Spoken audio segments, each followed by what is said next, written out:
یہ جو روایت میں آپ کے سامنے پیش کر رہا ہوں، حضرت فاطمہ زہرا سلام اللہ علیہا، صدیقۃ الکبریٰ، عذراء بطول، جگر پارے گوشہ رسول، جن کے بارے میں نبی کریم صلی اللہ علیہ وآلہ وسلم نے بارہا اس جملے کو ارشاد فرمایا، اور آپ سنتے رہتے ہیں کہ حضور نے ارشاد فرمایا فاطمہ بضعۃ منی، فاطمہ میرا ٹکڑا ہے۔ یہ روایت عزیزان محترم اگر آپ اسے منابع اسلامی میں دیکھیں تو نہ صرف یہ کہ شیعہ کتب میں یہ حدیث موجود ہے، بلکہ آپ ملاحظہ کریں گے کہ یہاں تک کہ صحیح مسلم اور صحیح بخاری میں بھی اس روایت کو زینت دی گئی ہے۔ امام بخاری بڑے جلیل القدر عالم دین ہیں، اور ایک ان کا اہل سنت کے یہاں بہت مقام و مرتبہ ہے۔ اسی طرح سے جناب مسلم، دونوں نے اپنی اپنی کتاب کے اندر اس روایت کو نقل کیا ہے، اور یہ روایت مسور بن مخرمہ سے اس روایت کو نقل کیا ہے۔ اگر آپ صحیح بخاری کی جلد نمبر 5 اور اس کے صفحہ نمبر 96 نمبر صفحے پر اس حدیث کو ملاحظہ فرمائیں تو آپ دیکھیں گے کہ حدیث نمبر 278 ہے۔ یہ حدیث ہے جو میں آپ کی خدمت میں پیش کرنا چاہتا ہوں۔ کتاب فضائل اصحاب النبی، اور اس فضائل النبی اصحاب نبی کے فضائل میں جو باب قائم کیا جناب امام بخاری نے، اس میں حضرت فاطمہ زہرا سلام اللہ علیہا کے فضائل کا جو باب ہے، جو باب نمبر 61 ہے، آپ اس کو ملاحظہ کر سکتے ہیں۔ تو اس میں اور اسی طرح سے جناب مسلم نے بھی اس روایت کو اپنی اس کتاب کے اندر نقل کیا ہے۔ روایت کیا ہے؟ روایت جو ہے وہ مسور بن مخرمہ سے ہے کہ انا رسول اللہ صلی اللہ علیہ وآلہ وسلم، کہ نبی کریم صلی اللہ علیہ وآلہ وسلم قال، حضور سرور کائنات صلی اللہ علیہ وآلہ وسلم نے ارشاد فرمایا، توجہ فرمائیے عزیزان محترم، فاطمہ بضعۃ منی، فاطمہ میرا ٹکڑا ہے۔ یہی ہے نا؟ اچھا، اس کے بعد دیکھیں جو دونوں کتابوں نے اس جملے کو نقل کیا، پوری حدیث نقل کی ہے، فاطمہ بضعۃ منی، فاطمہ میرا ٹکڑا ہے، فمن اغضبہا اغضبنی، جس نے فاطمہ کو غضبناک کیا اس نے مجھے غضبناک کیا۔ یہ روایت کس نے نقل کی ہے؟ صحیح مسلم نے، صحیح بخاری میں، دونوں صحیحین کے اندر، یہ صحیحین کے اندر یہ روایت موجود ہے، اور صحیحین میں اس روایت کے نقل ہونے کا عزیزان محترم مطلب یہ ہے کہ امام بخاری کے نزدیک بھی یہ روایت صحیح ہے، صحیح السند ہے، اسی لیے اس کتاب کو صحیح کہا گیا کہ انہوں نے اس روایت کو صحیح مانا ہے۔ اسی طرح سے صحیح مسلم میں بھی یہ روایت نقل ہے، تو دونوں صحیحین کے اندر یہ روایت موجود ہے، فاطمہ بضعۃ منی، فاطمہ میرا ٹکڑا ہے، فمن اغضبہا اغضبنی، جس نے فاطمہ کو غضبناک کیا اس نے مجھے غضبناک کیا۔ اس کا مطلب یہ ہے کہ فاطمہ زہرا سلام اللہ علیہا کا غضبناک ہونا گویا پیغمبر اکرم صلی اللہ علیہ وآلہ وسلم کا غضبناک ہونا ہے، اور جس سے فاطمہ راضی ہو جائیں اس سے گویا پیغمبر اکرم صلی اللہ علیہ وآلہ وسلم راضی ہیں۔ تو اب ہم اس بحث میں نہیں پڑھنا چاہتے کہ فاطمہ کس سے راضی ہیں اور کس پر غضبناک ہوئی ہیں۔ یہ آپ مختلف کتابوں میں، تاریخ کی کتابوں میں بالکل واضح ہے یہ بات۔ اگر حوالے چاہیے ہوں تو مختلف کتابوں میں یہ روایت بہت کثرت کے ساتھ موجود ہے کہ جناب سیدہ سلام اللہ علیہا کس کس پہ غضبناک ہوئی ہیں یا کس کس سے ناراض ہوئی ہیں۔ بی بی جب دنیا سے گئیں تو جناب سیدہ سلام اللہ علیہا کا یہ وصیت کرنا مولا کائنات کو کہ مجھے رات کے اندھیرے میں دفن کیا جائے، اور جنہوں نے مجھے اذیت پہنچائی ہے انہیں میرے جنازے میں شرکت کرنے کی اجازت نہ دی جائے۔ تو آپ دیکھیں خود نبی کریم صلی اللہ علیہ وآلہ وسلم کی اس روایت کو کہ جسے جناب مسلم نے اور جناب بخاری نے نقل کیا، عزیزان محترم، کیا ضرورت تھی پیغمبر کو یہ جملہ کہنے کی؟ کیا پیغمبر مطمئن نہیں تھے؟ جناب صحیح بخاری نے اور صحیح مسلم نے جس روایت کو نقل کیا ہے، یعنی تمام مکاتب فکر کے نزدیک یہ روایت مستند ہے، صحیح السند ہے۔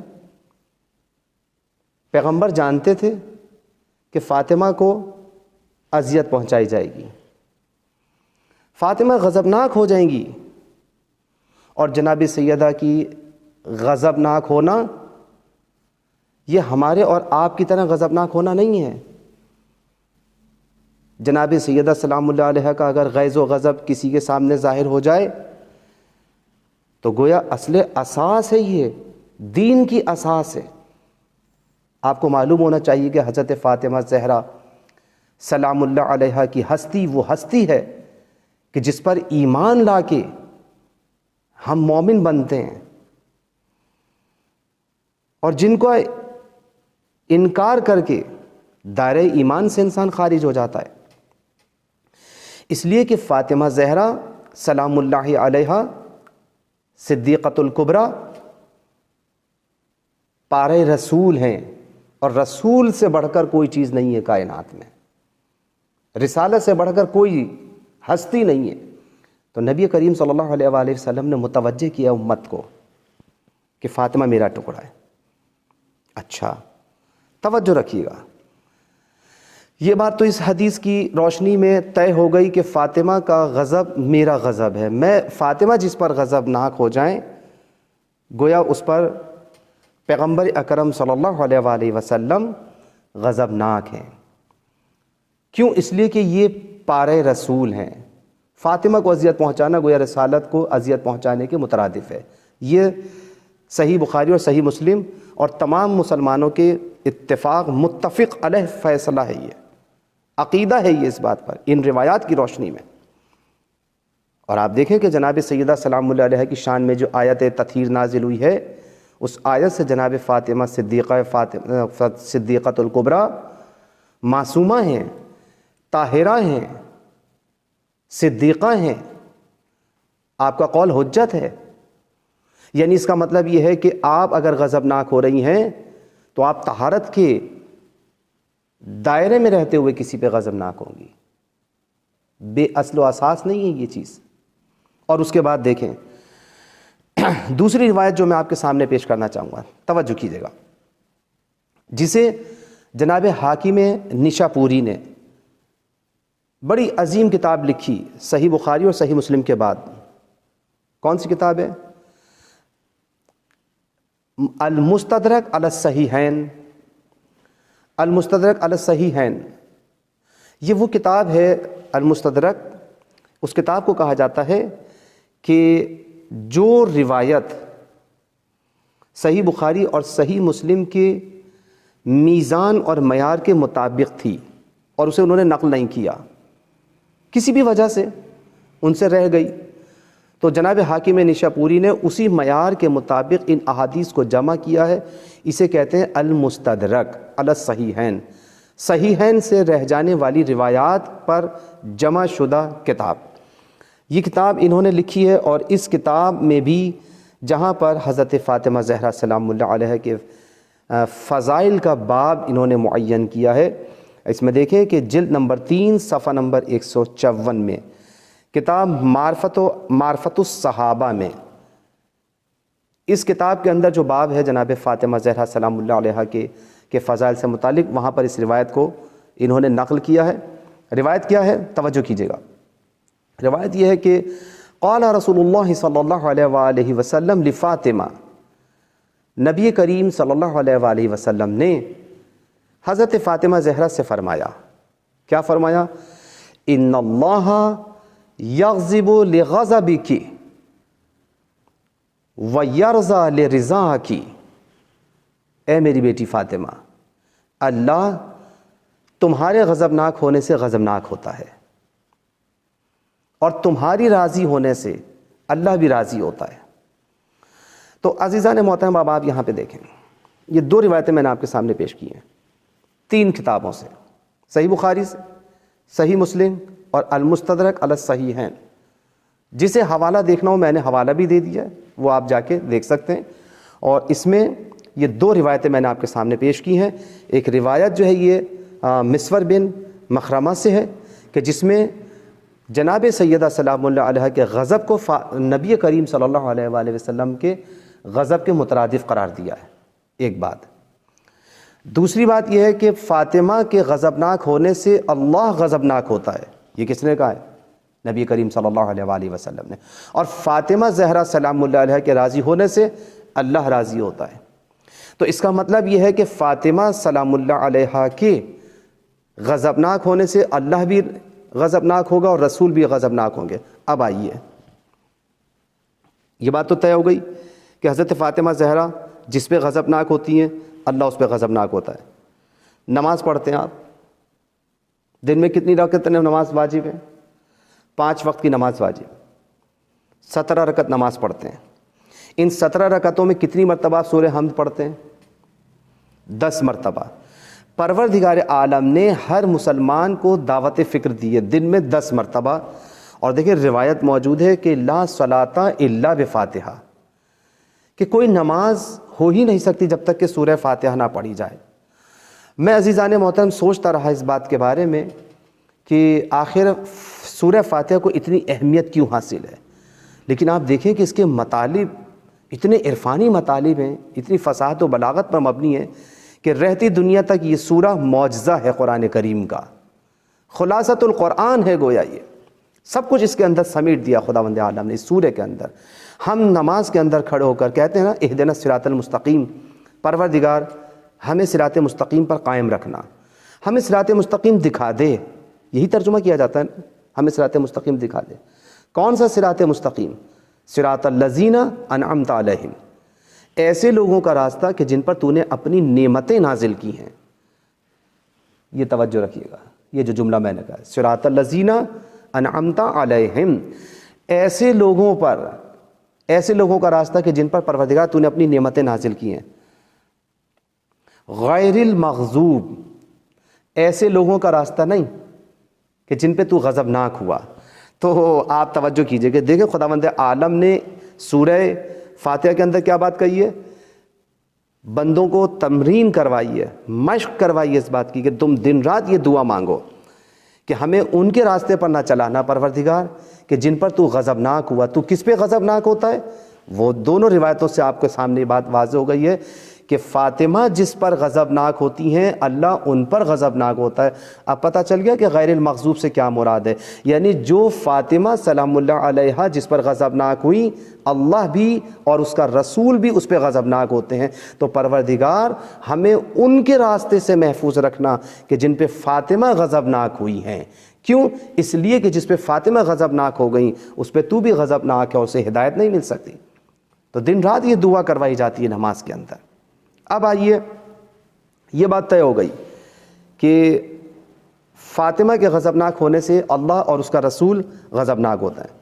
اب دوسری روایت سنیں، یہ روایت جو میں آپ کے سامنے پیش کر رہا ہوں اسے جناب صحیح مسلم کے اندر جناب مسلم نے نقل کیا ہے، اور روایت جو ہے اسی طرح سے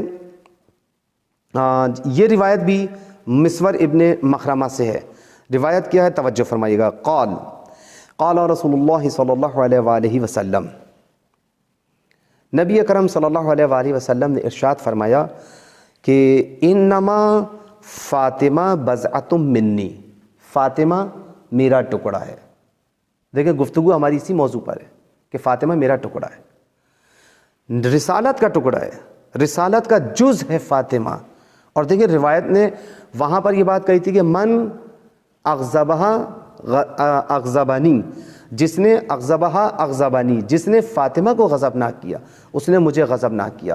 اور اسی مسور ابن مخرمہ سے یہ روایت کہ جسے صحیح مسلم کے اندر نقل کیا گیا، اس میں انہوں نے یہ بیان کیا کہ انما فاطمہ بضعۃ منی، فاطمہ میرا ٹکڑا ہے، یوزینی ما آزاہا، کہ جس نے فاطمہ کو اذیت پہنچائی اس نے گویا مجھے اذیت پہنچائی۔ یہ کس نے کہی یہ بات؟ کس سے روایت ہے یہ؟ نبی کریم صلی اللہ علیہ وآلہ وسلم سے۔ بس یہ بات سمجھ میں آ گئی کہ فاطمہ جس پہ غضبناک ہوتی ہیں اللہ اور رسول اس پہ غضبناک ہوتے ہیں۔ دوسری روایت یہ بات واضح کر رہی ہے کہ فاطمہ کو جس نے اذیت پہنچائی اس نے گویا رسالت کو اذیت پہنچائی۔ اب یہاں پر میں آپ کے سامنے ایک فیصلہ کن آیت آپ کی خدمت میں پیش کرنا چاہوں گا، توجہ کیجیے گا کہ خداوند عالم نے یہاں پر سورہ احزاب کی آیت نمبر 57 کے اندر یہ فیصلہ کر دیا کہ نبی کو اذیت دینے والوں کا انجام کیا ہے۔ توجہ کیجیے گا، دیکھیں یہ بات تو پتہ چل گئی کہ فاطمہ کو اذیت دینے والا اللہ کے رسول کو اذیت دینے والا ہے۔ اب یہ بھی انجام سن لیں آپ کہ جو رسول کو اذیت دیتا ہے اس کا انجام کیا ہونے والا ہے۔ سورہ احزاب قرآن مجید کا 33واں سورہ اور اس کی 57 نمبر آیت کے اندر خداوند عالم نے ارشاد فرمایا ان الذین یؤذون اللہ، کہ جو لوگ اللہ کو اذیت دیتے ہیں ورسولہ، اور اس کے رسول کو اذیت دے رہے ہیں، لعنہم اللہ فی الدنیا والآخرہ، یہ انجام بتایا خداوند عالم نے۔ توجہ ہے نا؟ تو اب آپ دیکھیں کہ خداوند عالم نے سورہ احزاب کے اندر اس آیت کو محفوظ کر کے قیامت تک کے آنے والے انسانوں کو اس بات کی طرف متوجہ کیا ہے کہ یاد رکھو کہ جس نے بھی رسول کو اذیت دی، ان الذین یؤذون اللہ ورسولہ، کہ جس نے اللہ کو اذیت دی، جس نے رسول کو اذیت دی، اس کے لیے کیا ہے؟ لعنہم اللہ، اللہ ان پر لعنت کرتا ہے، فی الدنیا والآخرہ، دنیا میں بھی وہ لعنت پروردگار کا مستحق ہے اور آخرت میں بھی وہ لعنت پروردگار کا مستحق قرار پائے گا۔ وَأَعَدَّ لَهُمْ عَذَابًا مُهِينًا، اور دیکھو صرف لعنت نہیں ہے، عذاب مہین، رسوا کرنے والا، ذلیل و خوار کرنے والا عذاب بھی اس کے لیے پروردگار عالم نے مہیا کیا ہوا ہے۔ کس کے لیے؟ کہ جو اللہ کو اذیت دے گا، جو اللہ کے رسول کو اذیت دے گا۔ اور روایت نے کیا بیان کیا؟ صحیح مسلم کی روایت ہے جناب، یہ کسی عام کتاب کی روایت نہیں ہے، یہ اس کتاب کی روایت ہے کہ جسے سب صحیح مانتے ہیں، جس پر اتفاق ہے مسلمانوں کا، ہے نا؟ اور اسی روایت، اسی صحیح مسلم کے اندر یہ روایت بیان کی ہے کہ جو فاطمہ میرا ٹکڑا ہے، جس نے فاطمہ کو اذیت دی اس نے مجھے اذیت دی، اور رسول کو اذیت دینے والا وہ اللہ کو اذیت دینے والا ہے، تکلیف دینے والا ہے۔ اور یہ آیت نے یہ فیصلہ کر دیا کہ اللہ اور اس کے رسول کو اذیت دینے والے لعنت کے مستحق ہوتے ہیں۔ تو اس کا مطلب یہ کہ جس نے فاطمہ کو اذیت دی، جس نے فاطمہ کے گھر والوں کو اذیت دی، اس نے گویا رسول کو اذیت دی، وہ لعنت کے مستحق ہو جائیں گے۔ یہ بات کلیئر ہو گئی ہے، یہاں پر قرآن کریم نے یہاں پر اس بات کا فیصلہ کر دیا ہے۔ لہٰذا ہمیں اس بحث میں پڑھنے کی ضرورت نہیں ہے کہ کس نے اذیت دی اور کس نے اذیت نہیں دی، یہ آپ کتابوں میں جا کر اس کو دیکھ سکتے ہیں، اس لیے کہ تاریخ کی کتابوں میں سارے واقعات موجود ہیں۔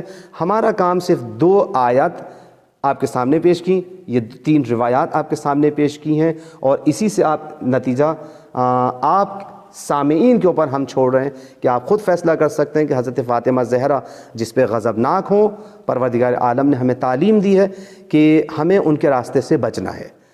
دوسری بات یہ ہے کہ فاطمہ زہرا سلام اللہ علیہا کو جو اذیت دینے والے ہیں وہ گویا خدا اور رسول کو اذیت دینے والے ہیں، اور جو خدا اور رسول کو اذیت دینے والے ہیں اللہ تعالیٰ ان پر دنیا میں بھی لعنت بھیجتا ہے اور ان پہ آخرت میں بھی لعنت بھیجتا ہے۔ اور نہ صرف یہ کہ لعنت بھیجتا ہے بلکہ پروردگار عالم نے ہر اس فرد پر کہ جس نے جناب فاطمہ زہرا سلام اللہ علیہا کو کسی بھی عنوان سے اذیت دی ہے ان کے لیے عذاب، رسوا کرنے والے عذاب کو مہیا کیا ہوا ہے۔ اب آپ دیکھیں یہاں پر عظمت فاطمہ زہرا سلام اللہ علیہا کے عنوان سے میں کچھ 1-2 باتیں آپ کے سامنے پیش کرنا چاہوں گا کہ حضرت فاطمہ زہرا سلام اللہ علیہا کا مقام و مرتبہ کیا ہے۔ توجہ کیجیے گا، یہاں پر میں گفتگو کروں گا سورہ نور کی آیت نمبر 36 آیت نمبر سے۔ توجہ کیجیے گا، سورہ نور قرآن مجید کا 23واں سورہ ہے، 24واں سورہ سورہ نور، اور اس کی 36ویں آیت پر جب آپ آئیں تو ہم چونکہ موضوع سے ریلیٹڈ آیت یہاں پر پیش کرنا چاہ رہے ہیں، تو آپ 36ویں آیت سے پہلے اگر اس آیت کو ملاحظہ فرمائیں کہ جو آیت نمبر 35 ہے، تو یہاں سے حضرت فاطمہ زہرا سلام اللہ علیہ کے گھر کا مقام و مرتبہ آپ کی سمجھ میں آئے گا۔ یہاں پہ بھی اگر آپ روایت دیکھیں تو بڑے معتبر راوی ہیں، بڑے معتبر محدث ہیں، اور جلال الدین سیوطی، آپ جلال الدین سیوطی کا مقام اتنا بلند ہے اہل سنت میں، مسلمانوں میں، کہ آپ یہ دیکھیں کہ جلال الدین سیوطی مفسر بھی ہیں، ان کی تفسیر بڑی مشہور و معروف ہے الدر المنصور کے نام سے۔ انہوں نے رجال پہ بھی بہت کام کیا ہے، اور اسی طریقے سے طبقات مفسرین کے طبقات کے اوپر بھی انہوں نے بڑا کام کیا۔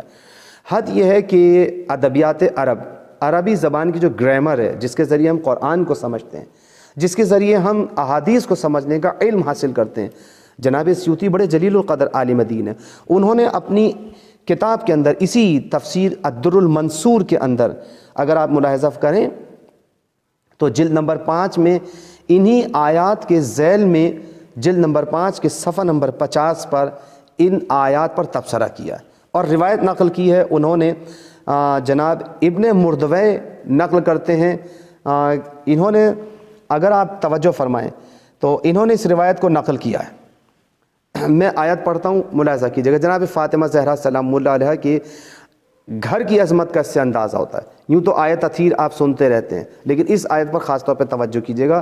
اس آیت کو میں نے اس لیے یہاں پر آپ کے سامنے پیش کرنے کی کوشش کی ہے تاکہ یہ آیت بھی واضح ہو جائے اور پتہ چلے کہ جلال الدین سیوطی جیسا جلیل القدر اس روایت کو خاص طور پر نقل کرتا ہے، کہ جنہوں نے ابن مردوے نے اس روایت کو نقل کیا انس ابن مالک سے اور بریدہ سے۔ اب دیکھیں آیات ہیں، بسم اللہ الرحمن الرحیم۔ اللہ نور السماوات والارض، اللہ زمین و آسمان کا نور ہے۔ مثل و نور ہی کا مشکات فیہا مصباح، اس نور کی مثال جو پروردگار عالم کے، اگر آپ دیکھیں تو اگرچہ اس کی مثال نہیں دی جا سکتی کسی بھی چیز سے، لیکن بہرحال تقریب ذہن کے لیے، سمجھانے کے لیے تو کسی نہ کسی چیز سے بہرحال مثال دی جائے گی، اور سب سے بہترین مثال جسے دی جائے تو وہ نور کے ذریعے دی جا سکتی تھی۔ اسی لیے پروردگار عالم نے یہاں پر کہا کہ اللہ نور السماوات والارض، اللہ زمین و آسمان کا نور ہے، اور اس کے نور کی مثال ایسی ہے کمشکات، اس طاقچے کی سی مثال ہے کہ فیہا مصباح، کہ جس کے اندر ایک چراغ ہے۔ یہ مثال دی جا رہی ہے، توجہ کیجیے گا اس مثال کے اوپر۔ المصباح فی الزجاجہ، وہ مصباح جو ہے ایک شیشے کے قندیل کے اندر ہے۔ الزجاجۃ کأنہا کوکب دری، توجہ کیجیے گا، اور وہ زجاجہ جو ہے، وہ قندیل جو ہے، وہ گویا اس طرح سے ہے کہ جیسے چمکتا ہوا ستارہ، کوکب دری ہے۔ یوقد من شجرۃ مبارکہ، اور وہ روشن کس چیز سے ہے؟ وہ شجرہ مبارکہ سے روشن ہے، جس درخت سے وہ روشن ہو رہا ہے چراغ، وہ بھی مبارک ہے۔ وہ کون سا درخت ہے؟ زیتونۃ لا شرقیہ ولا غربیہ، اور وہ درخت کس چیز کا ہے؟ زیتون کا، نہ وہ شرقی ہے نہ وہ غربی ہے۔ توجہ کیجیے گا، آیات دیکھیں۔ یکاد زیتھا یضیء ولو لم تمسسہ نار، اور وہ زیت جو ہے، وہ تیل جو ہے، جو آئل اس کے اندر ڈالا گیا ہے، جس کی روشنی، اس میں روشنی اتنی شفاف ہے، آج بھی دنیا تحقیق کرتی ہے تو دیکھتی ہے کہ زیتون سے حاصل شدہ تیل، آئل جو ہے، وہ سب سے زیادہ اس کی روشنی شفاف ہوتی ہے۔ جتنے بھی آئل بنائے گئے اب تک، ان میں سب سے زیادہ روشنی جو شفاف ہے وہ زیتون کی ہے۔ اسی وجہ سے یہاں پر زیتون کا تذکرہ کیا گیا کہ جو آگ کو نہ بھی چھوئے تو وہ روشنی دینا شروع کر دے، بھڑک جائے۔ نور علی نور، یہ نور علی نور ہے۔ یہد اللہ لنورہ، اللہ ہدایت کرتا ہے جو اس کے نور کی طرف، من یشاء، اللہ جس کی چاہتا ہے اپنے نور کی طرف ہدایت کر دیتا ہے۔ وَيَضْرِبُ اللَّهُ الْأَمْثَالَ لِلنَّاسِ، اللہ اسی طرح سے اپنے نور کی مثالیں پیش کرتا ہے۔ ابھی آیت میں آپ کے سامنے پیش کر رہا ہوں، جو روایت ہے اس پہ توجہ کیجیے گا۔ وَاللَّهُ بِكُلِّ شَيْءٍ عَلِيمٌ، اور اللہ ہر شے کو جانتا ہے۔ اب دیکھیں یہاں پر یہ جو میں نے آیت پیش کی ہے آیت نمبر 35 اور پھر آیت نمبر 36 کے ذیل میں جناب سیوطی نے اس روایت کو نقل کیا۔ آیت نمبر 35 میں اگر آپ ملاحظہ فرمائیں تو یہاں پر جو روایت بیان کی جاتی ہے کہ یہاں پر مشکات سے مراد جناب فاطمہ زہرا سلام اللہ علیہا ہیں۔ پس پروردگار عالم کی جو نور کی مثال دی گئی ہے کہ وہ نور کہاں پر ہے؟ نور ہی کا مشکاتن، اس کا نور گویا ایک طاقچے کی مانند ہے، اور وہ طاقچے کی مثال یہاں پر روایات دیکھیں موجود ہے کہ یہ مراد حضرت فاطمہ زہرا سلام اللہ علیہ ہیں، اور مصباح سے مراد جناب حسنین ہیں۔ اور اسی طریقے سے یہاں پر جو بات کہی گئی ہے کہ جس کا جو نہ شرقی ہے نہ غربی ہے، یہ حضرت ابراہیم اس شجر مبارکہ کو کہا گیا کہ حضرت ابراہیم نہ شرقی ہیں نہ غربی ہیں، اور حضرت فاطمہ زہرا سلام اللہ علیہ کی طرف اس بات کی نسبت دینا یعنی اس بات کی علامت ہے کہ ان کا تعلق نہ یہودیت سے ہے نہ نصرانیت سے ہے، بلکہ حضرت ابراہیم علیہ السلام سے ہے۔ تو اسی ذیل میں اب آپ دیکھیں جب آیت آگے بڑھتی ہے فی بیوتن، اب یہاں سے ہماری وہ روایت شروع ہوتی ہے جسے جناب سیوطی نے اپنی کتاب جلد نمبر 5 میں اور اس کے صفحہ نمبر 50 پہ اس روایت کو نقل کیا کہ وہ کہتے ہیں کہ قرأ رسول اللہ صلی اللہ علیہ وآلہ وسلم، جب نبی اکرم صلی اللہ علیہ وآلہ وسلم نے اس آیت کو پیش کیا، پڑھا، کون سی آیت ہے یہ آیت نمبر 36، فی بیوتن اذن اللہ ان ترفع، کہ پروردگار عالم نے جس گھر کی تعظیم کا حکم دیا ہے۔ جب نبی اکرم صلی اللہ علیہ وآلہ وسلم نے لوگوں کو حکم دیا کہ اس گھر کی تعظیم کرو، تو اس وقت وَيُذْكَرَ فِيهَا اسْمُهُ، اور یہ وہ گھر ہے کہ جس میں شب و روز پروردگار عالم کی تسبیح ہوتی ہے۔ تو اس موقع پر یہ روایت دیکھیں، یہاں پر بیان ہوا ہے کہ فقام الیہ رجل فقال، اس موقع پر جب نبی کریم صلی اللہ علیہ وآلہ وسلم نے، عزیزان محترم، اس روایت کو بیان کیا، جب نبی کریم صلی اللہ علیہ وآلہ وسلم نے اس آیت کو پڑھا، بیان کیا، تو ایک شخص بیچ میں سے کھڑا ہو گیا، اور کھڑے ہو کر اس نے یہ سوال کیا، ای بیوتن ہذہ، یا رسول اللہ، کہ یہ بیوت جس میں پروردگار عالم نے یہ حکم دیا ہے کہ اس گھر کی تعظیم کرو، وہ گھر کون سا ہے؟ کیا یہ بیوت جو ہیں یہ کس کے گھر ہیں یا رسول اللہ؟ قال بیوت الانبیاء، تو نبی کریم صلی اللہ علیہ وآلہ وسلم نے فرمایا ان بیوت سے مراد انبیاء کے گھر ہیں۔ اچھا، اب آگے دیکھیں، فقام الیہ ابو بکر فقال، اور اس موقع پر جب یہ نبی کریم صلی اللہ علیہ وآلہ وسلم نے یہ بات کہی نا کہ ان سے مراد انبیاء کے گھر ہیں، تو اس موقع پر حضرت ابو بکر کھڑے ہوئے اور انہوں نے نبی کریم سے دست ادب جوڑ کر ایک سوال کر دیا، اور وہ سوال یہ تھا کہ یا رسول اللہ ھذا البیت منہا، ھذا البیت منہا، کہ یہاں کیا مطلب؟ آپ نے حضرت ابو بکر نے، دیکھیں روایت جناب سیوطی نے نقل کی ہے، حضرت علی علیہ السلام اور حضرت فاطمہ زہرا سلام اللہ علیہ کے گھر کی طرف اشارہ کر کے کہا، کیا کہا؟ یا رسول اللہ ھذا البیت منہا، کیا یہ گھر بھی انہی گھروں میں شامل ہے جس کی تعظیم کا حکم دیا گیا ہے، انبیاء کے گھروں میں شامل ہے؟ اب سنیں اس موقع پر کیا کہا نبی کریم صلی اللہ علیہ وآلہ وسلم نے، البیت علی و فاطمہ، اشارہ کیا ہے انہوں نے حضرت فاطمہ زہرا سلام اللہ علیہ اور علی علیہ السلام کے گھر کی طرف، تو نبی کریم نے کیا جواب دیا؟ نعم من افاضلہا، جی ہاں، نہ صرف یہ کہ ان گھروں میں شامل ہے بلکہ افضل تر، ان سے بھی زیادہ افضل ہے یہ گھر۔ تو آپ کو اندازہ ہو گیا کہ جناب فاطمہ زہرا سلام اللہ علیہ کے گھر کی عظمت کتنی ہے، کہ اس روایت کو یہاں پر جناب سیوطی نے اپنی کتاب کے اندر نقل کیا ہے کہ اس موقع پر حضرت ابو بکر کھڑے ہو گئے اور انہوں نے، تاکہ دنیا کو یہ بات پتہ چل جائے کہ دیکھو، یہ سوال اسی وجہ سے شاید انہوں نے اٹھایا کہ تاکہ پتہ چل جائے کہ جناب فاطمہ زہرا اور مولا کائنات علی بن ابی طالب کے گھر کی عظمت کیا ہے۔ تو اس روایت سے کہ جسے تسلیم کیا جاتا ہے، جسے اہل سنت نے اپنی کتابوں کے اندر زینت دی ہے کہ حضرت فاطمہ زہرا سلام اللہ علیہ کے گھر کا مقام و مرتبہ کتنا ہے۔ بس عزیزان محترم، ہم اس روایت کو دیکھیں، اس آیت کی تفسیر کو دیکھیں تو یہ بات واضح ہو جاتی ہے کہ حضرت فاطمہ زہرا سلام اللہ علیہ کا گھر سب سے افضل ہے، حتیٰ کہ انبیاء کے گھر سے افضل ہے۔ کیوں؟ شاید اس کی پھر وہی وجہ سمجھ میں آتی ہے کہ فاطمہ بضعۃ منی، فاطمہ میرا ٹکڑا ہے، اس لیے کہ فاطمہ حضرت نبی کریم صلی اللہ علیہ وآلہ وسلم کا جز ہیں، اور پیغمبر کے جز سے زیادہ کوئی افضل نہیں ہو سکتا۔ اسی وجہ سے حضرت فاطمہ زہرا کا جو مقام ہے وہ کسی کا مقام نہیں ہے، جو ان کے گھر کا مقام ہے وہ کسی کے گھر کو حاصل نہیں ہے۔